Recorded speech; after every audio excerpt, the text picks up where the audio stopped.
A big hello to everybody. Before anything, a warm welcome to the channel, and please don't forget to subscribe and hit that bell button to make sure you get notified for future releases. How come we just have one VR support for Microsoft Flight Simulator at this moment? It's rather surprising to see only one VR support so far, which is coming from HP with the introduction of the Reverb G2 headset. However, what about the other players? How come they're not in the field yet? Today's topic is about TrackIR as well as what other options we have when it comes to the VR support. First of all, if you guys are using VR or plan on using VR, do leave a comment about which VR you currently own, and we can discuss about this later on. Let's first talk about TrackIR. Sold at $169 for the bundle, TrackIR is the premier head tracking solution that delivers complete 6 degrees of freedom under camera controls for a better experience when it comes to flight simulation.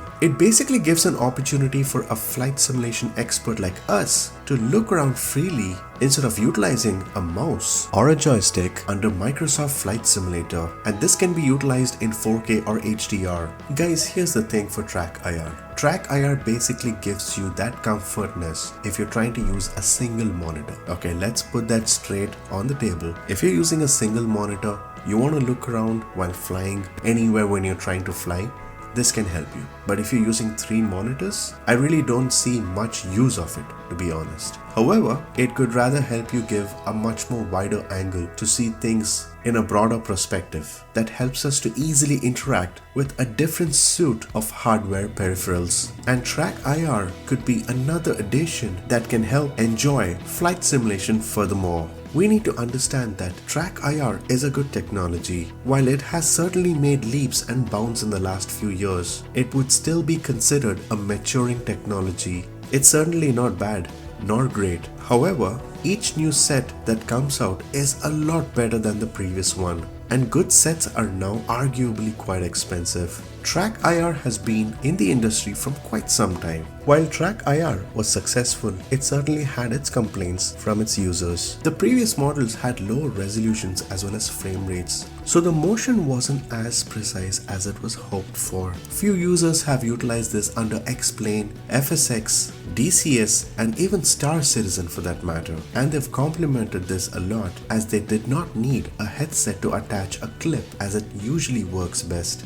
Some of the users who utilize TrackIR under DCS have tremendously complimented this. However, it does take some time to get the settings right so that it could take the right effect on them. One of the advantages is that it tracks the head position as well as an angle. Some of you might wonder if using TrackIR can affect frames per second and smoothness of the view. It certainly does not impact frames per second as it runs on a separate thread as well as X camera, for example. Under Microsoft Flight Simulator, there would be certainly no impact. The only impact you could see is that if you turn your head around really fast, it would tend to draw things you normally can't see. And besides that, you can't expect a camera to do a 180-degree turn real fast when you're trying to turn to look at any bit of scenery, as the scenery load would take some time.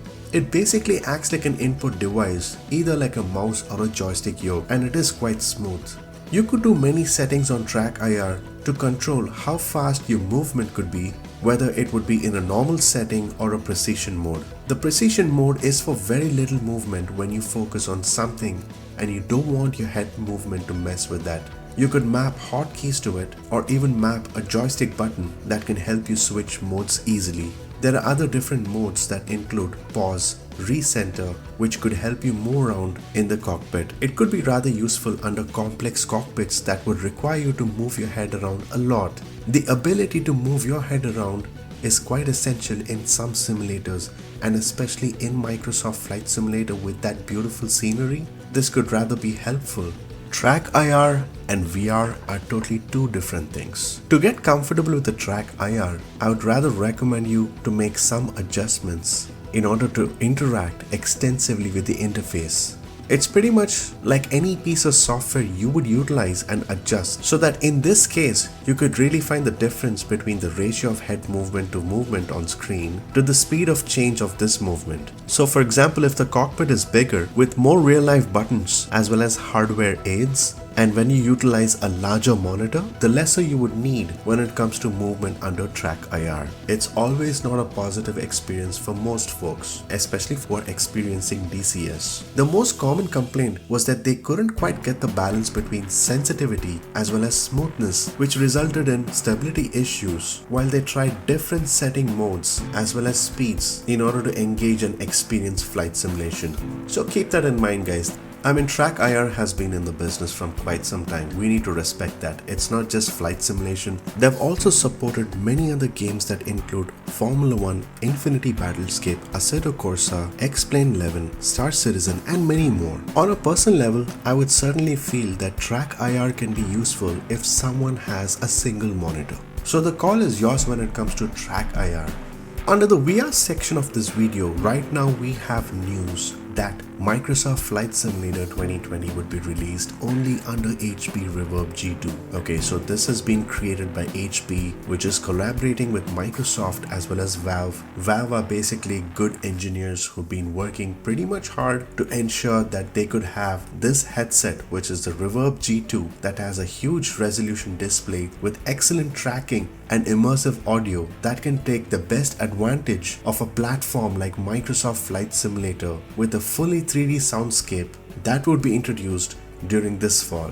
We are pretty certain to see much more VR sets to be compatible with Microsoft Flight Simulator 2020. So for those of you guys who already have VR headsets, not to worry, we shouldn't be surprised to see more partners who can give all of us an opportunity to utilize different VR headsets. We don't have much news onto which other VR sets could be compatible under Microsoft Flight Simulator 2020. However, we are certain to know that it would be coming out soon, as HP is not going to be the only player under VR. I hope you enjoyed this video. Please go ahead and subscribe if you haven't subscribed already. Do leave a like if you like this video. Have a good rest of the day and stay tuned.